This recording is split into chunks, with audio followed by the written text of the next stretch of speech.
kids fight in the bathrooms and they say things, and all that stuff happens. Whether you have a single-sex locker room or not, it will continue to happen. So this doesn't take care of any of those issues. Discriminating against a protected class in order to avoid those issues doesn't make sense.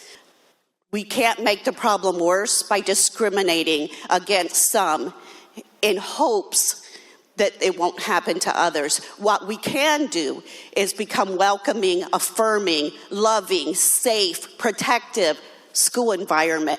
Have loving adults that are going to protect everybody in that building.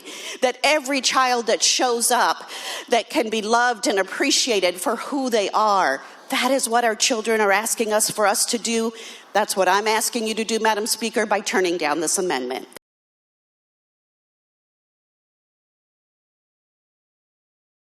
Madam Speaker, I happen to be one of the co-chairs of the Education Opportunity Gap and Accountability Committee. I have been so for 12 years. I have been an educator for over 25 years.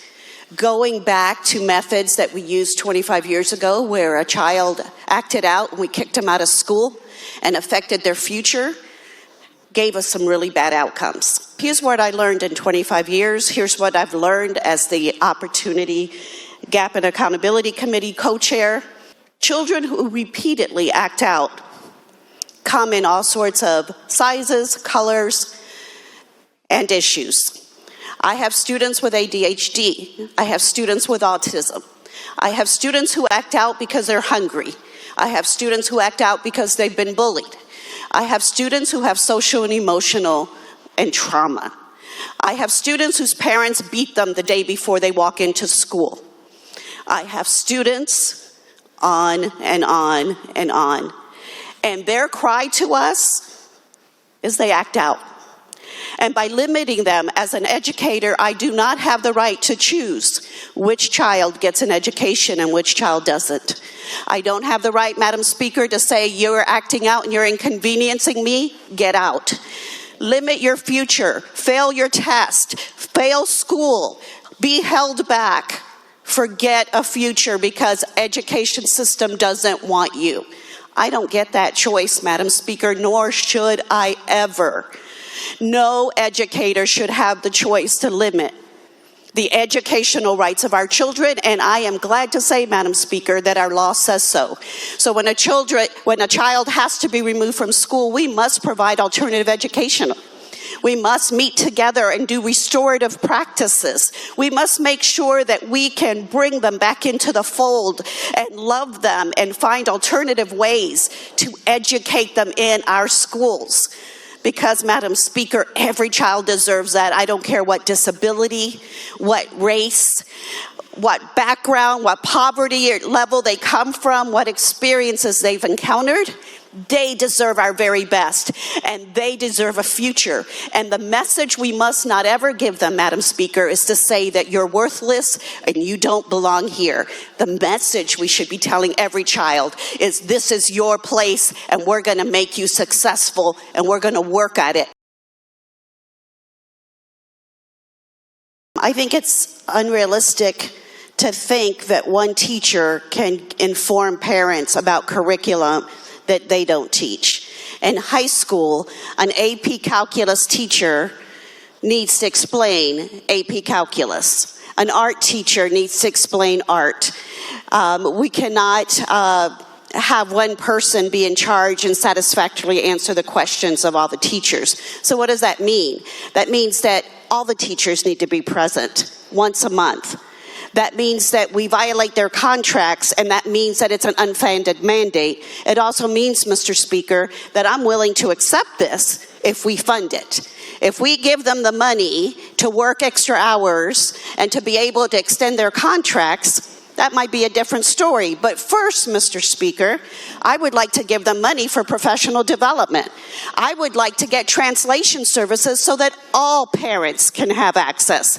Mr. Speaker, I'm frankly quite sick and tired of hearing about parent access across the state of Washington. Continue to talk about parent access, but leave out about 50% of our parents that speak other languages. It isn't access to extend hours on weekends and nights alone. Translation services is something I have not seen us fund. Translation services is something I have asked for years. So it's not just enough to think that access will come by opening those doors. We have to make sure that we fund the teachers there. We need to make sure that the teachers have all their needs met, including translation services so they can adequately speak to the parents, professional development, smaller class sizes so that communication can take place. So it's a holistic approach that we need to take if we truly want that engagement with parents. I want to say that counseling and mental health services is built on trust. And as a school counselor, I can tell you that about 75 to 80% of the students that come and talk to me, out of their mouths, the first thing they say is, "Are you going to tell my parents?" And I have to say to them, if you're a danger to yourself or if someone's harming you, I must by law tell or report to CPS. And I'm honest with them and I tell them. And they proceed. And I want to tell you the story of a young lady who proceeded to tell me, who came and asked me the same question and then kept meeting with me. After building some trust with her, that if I would have called the parents immediately and broken her trust and said, she came to me, I would have never found out. And after about 4 weeks of meeting with her, 5, she disclosed that her father's brother is molesting her. As she broke down and told me that, Mr. Speaker. Mr. Speaker, I would have never known. And worse, her parents would have never known. Because once I got that information, I was able to get her help. I was able to call her parents. I was able to get things in motion for her and keep her safe. I'm going to vote yes on this bill for all the parents that did not sign the initiative because they told me that they felt like their parental rights were already there, who told me that they believe that they are the prime caretakers of their children, but that they don't believe that their beliefs and the way they parent their children should be mandated on every other parent. I am standing up for the parents that signed the initiative and said, oh my God, what did I do? I didn't know it was going to cost these ramifications. I'm standing up for the teachers who don't know what to teach anymore. Is it okay to teach history? Is it okay to teach science? Is it okay to talk about people's ancestors without, at best, getting yelled at or at worst, getting sued?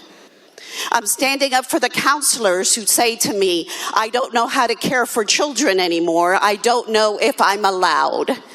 Am I allowed to hear their pain? Am I allowed to sit with them in their hurt without getting in trouble? I am voting yes, Madam Speaker, on this bill for the students who don't want to see their history erased, who want to celebrate their ancestry. And Madam Speaker, I'm standing up for the 7 trans students I just met with who said to me, I didn't know it was so hard. I just want to be able to exist. Madam Speaker, one of them told me, I don't know why we hate so much. I just want to be me. And Madam Speaker, all 7 of them told me that at one point in their life, they considered ending it because the burden was too big, because they didn't feel like they can handle the hate that was coming their way in all directions. Madam Speaker, I am standing up for them and letting them know that I see them, that I hear them, and that they are worthy of so much more. Please join me in voting yes, Madam Speaker.